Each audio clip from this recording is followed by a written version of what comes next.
Bismillahirrahmanirrahim. Assalamualaikum warahmatullahi wabarakatuh. Halo teman-teman, selamat datang di podcast kami. Kita dari kelompok MKWK, kelompok ke-14. Tema yang kami ambil adalah ibadah mantap, akademik tetap, rahasia waktu yang tepat. Saya Syakir,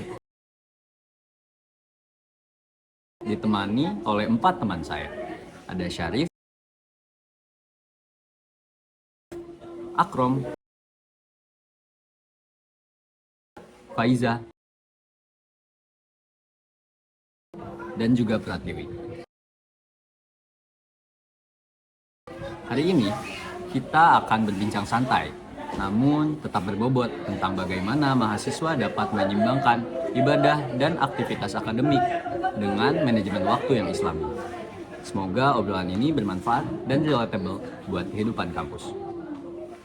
Kehidupan kampus itu padat, mulai dari kelas, tugas, organisasi, kegiatan di dalam maupun di luar kampus. Saking sibuknya, sebagian mahasiswa jadi kesulitan menjaga ibadah agar tetap teratur.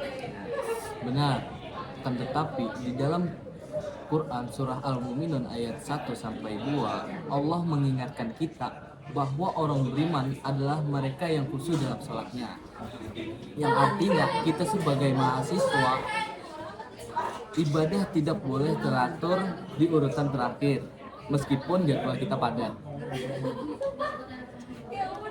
Menunjukkan lebih dari setengah mahasiswa merasa sulit membagi waktu antara ibadah dan akademik. Banyak yang akhirnya sholat terburu-buru atau justru terlambat.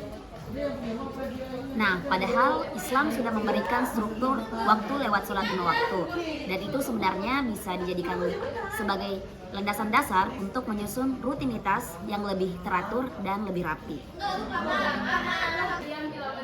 Betul sekali teman-teman, jadi persoalannya itu bukan hanya tentang kesibukan, tetapi kan juga karena pola. Seandainya kita bisa menempatkan ibadah sebagai prioritas, maka aktivitas lainnya biasanya akan mengikuti, bahkan bisa lebih baik. Kita masuk ke inti diskusi. Bagaimana cara menerapkan manajemen waktu Islami dalam kehidupan mahasiswa.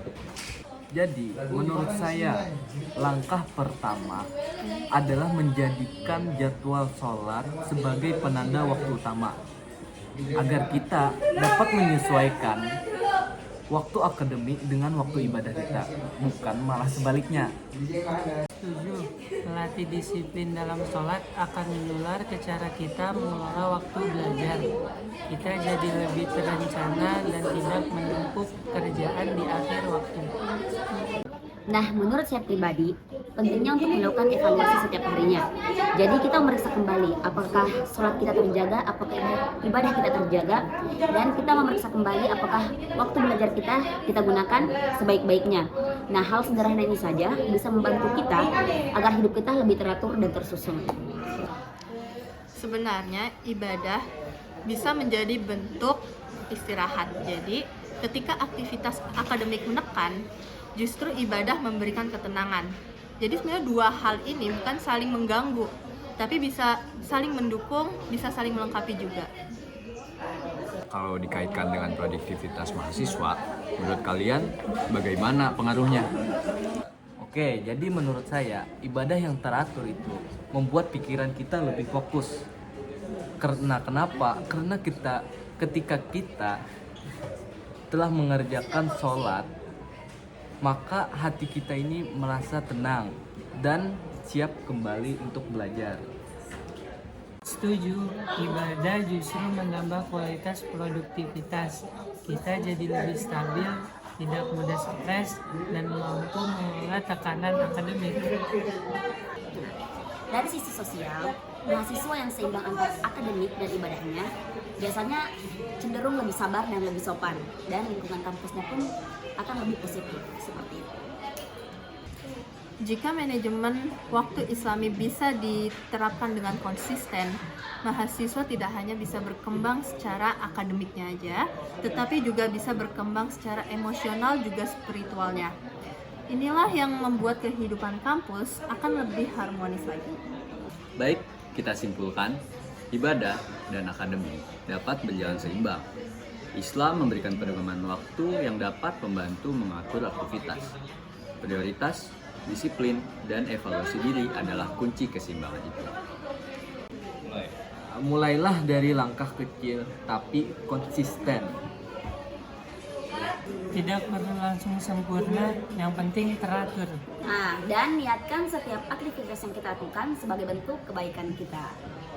Udah. Dan jadikanlah ibadah sebagai pusat ritme harian kita. Terima kasih sudah mendengarkan podcast kami dari kelompok MKWK ke-14 yang berjudul Ibadah Mantap, Akademik Tetap, Rahasia Waktu yang Tepat. Wassalamualaikum warahmatullahi wabarakatuh.